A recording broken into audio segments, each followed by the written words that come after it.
Hi everyone, welcome to another edition of the Outdoor Home Stay at Home live cooking demonstration. I'm Dave, super glad to be here with you today. We are doing what we can to keep you safe, hopefully inspire you and reminding you just because you have to stay at home doesn't mean you have to stay in your home.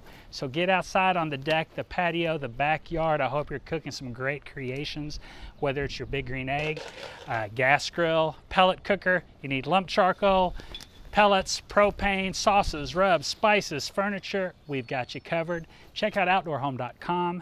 Maybe give us a call and talk to someone in person, whether it's delivery to Springfield or surrounding areas. Maybe it's shipping something if you're a little outside of that area. If it's curbside pickup, we're clean, we're sanitizing, we're keeping our social distance, which is hard for me. I'm kind of a people person, so looking forward to seeing you all back in person real soon. Today, we're going to do a fun one, quesadillas. Could be an appetizer, could be an entree. Grown-ups love it, kids love it, and you can get pretty creative with it. So what we've got going on, I'm keeping it pretty basic, simple chicken quesadilla today. We've got our flour tortillas, some diced red onions, diced tomatoes, some seasoned chicken that I already cooked to save a little bit of time, some jack and cheddar cheese blend. You can also use a Mexican style. You can grate your own. And today, just because of a little kick, I'm using the new Big Green Egg Nashville Hot. It's got chili peppers in there, and I kind of like that. So I'm going to spice it up a little bit for you. The way we've got our eggs set up, we'll take a look at that. We're rolling about 375. 380, no worries. 350, 400 is going to be fine. We're set up indirect cooking. We've got our convector and our convector basket with our stainless steel cooking grid, getting some nice separation underneath the baking stone. So what we're going to do, let's go ahead, since this is going to cook, I can talk a little bit while that's going. So let's go ahead and build that quesadilla. First thing I'm going to do, we'll get our tortilla. I'm going to throw down some shredded cheese, you know, maybe 3 or 4 ounces. I'm not weighing it, I'm not measuring, I'm just making it look good. I'm going to spread that all the way around.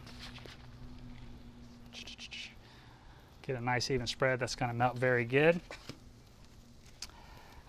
If you don't like tomatoes, you don't have to use tomatoes, but we like tomatoes. I'm going to put those on half.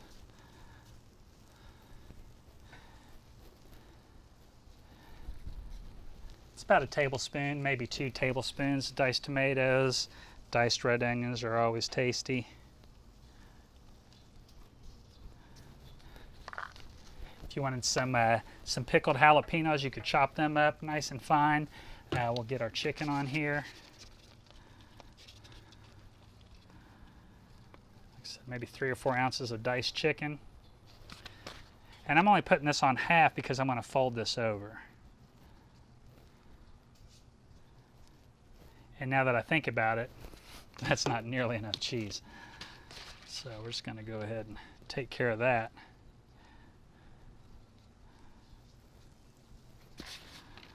Cheese is going to be a nice little tasty glue to hold everything together.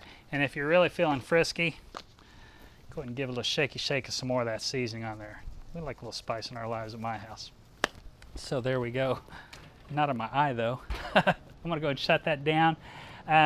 While we're talking, quesadillas, you can build your own. You can have the ingredients out there. Everybody can make them however they want. If the kids are just cheese kids or vegetarian, black beans, barbecue chicken, pulled pork.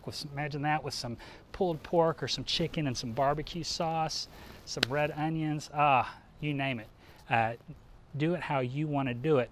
I've done black beans, a little bit of avocados, and made veggie. You could use fajita vegetables if you want to do a veggie quesadilla. Go big, as big as you want, or keep it as simple as you want. But either way, it's going to be pretty tasty. Now, there's a couple of different ways you can look at this. As you can see, the cheese is starting to melt. Take just a little quick peek under there, and you see I'm getting some nice browning on my crust. I'm going to let that go a little bit longer. If I'm trying to crank out lots of these, or I have a big group, I might go ahead and spread all my ingredients, my chicken, my tomatoes, my jalapenos, onions, whatever I want, all the way on top. And then what I could do is take another one and put that right on top and make a bigger quesadilla. But I tell you what, since I'm usually not in that big of a hurry at dinner time, I like to give that a fold over, because then I feel like it kind of holds the cheese in there a little bit better. Now, with this particular technique, I'm going right on the baking stone, so that's going to put a nice crisp bite on my tortilla. If you've gone to a restaurant where they've cooked it on a flat top grill, probably what they've done is put some butter on the grill, give the tortilla a little spin to get it nice and coated, and then that's going to get you a little bit of a buttery crust, a soft yet crispy buttery goodness. And if that's your thing, what you could do, and I've done it before at my house, I've done it both ways, and quite frankly I like them both, but you could wrap that with some foil, put a little pat of butter on there, rub it around to get that nice and well coated, and get that same result like you would in a restaurant. For now, grab me a little wooden pizza peel here. Give that a test. I'm going to go and give that a fold over. Press down on it just a little bit. What that's going to do, it's going to help heat up everything, heating up the cheese, melting it from the bottom, melting it from the top. I can go ahead and give that a little shut if I want to, don't have to. And then I can give that a flip. So it's going to help, like I said, melt everything, get everything infused together. It's going to be pretty tasty. I'm pretty excited about it, to be honest with you. You could serve it with a side of sour cream, some salsa, some guacamole, have some fresh chopped cilantro. If you want to really get crazy, you could do like a sour cream drizzle, or, I mean, the sky's the limit. This is pretty simple, pretty basic recipe. I generally like to start small and show you how easy it is, and you can always get creative and make it as fancy and as in-depth as you want to do it. But nothing wrong with that quesadilla. I'm telling you, you're going to love it. Let's take a quick peek. If I had some tongs or a spatula, look at it, I got that nice crust going, looking pretty solid. And then that stone's good and hot, good and preheated throughout. So we could crank them out, like I said, one at a time, over and over. Do the double up technique if you wanted to make larger quantities. I'm feeling pretty good about that. Now, if you know me, you know that I like to stay focused, not get too distracted. So if you're asking questions, I'm not answering them just yet. I'm going to take a look at the video after it's all over so I can stay on task, not miss a thing for you. Either myself or a member of the Outdoor Home team will be happy to answer your questions. Like I said, a great entree, a great appetizer. I mean, I can call that dinner with a side of refried beans or black beans, some Mexican rice, you name it. I can't think of anything else. Have you tried it? Do you love it? Are you gonna? Let us know. Then super simple, I'm just gonna cut that in half. I'm gonna cut each half in half. And that is going to be pretty amazing. So hey, hope you're having a fiesta, not a siesta. Tell you what, I got to do it. I'm sorry. Yeah, pretty solid. Okay. Don't want to talk with my mouth full. I definitely like the chili peppers in there. If you like it hot, that adds a nice little heat, not blow you away hot.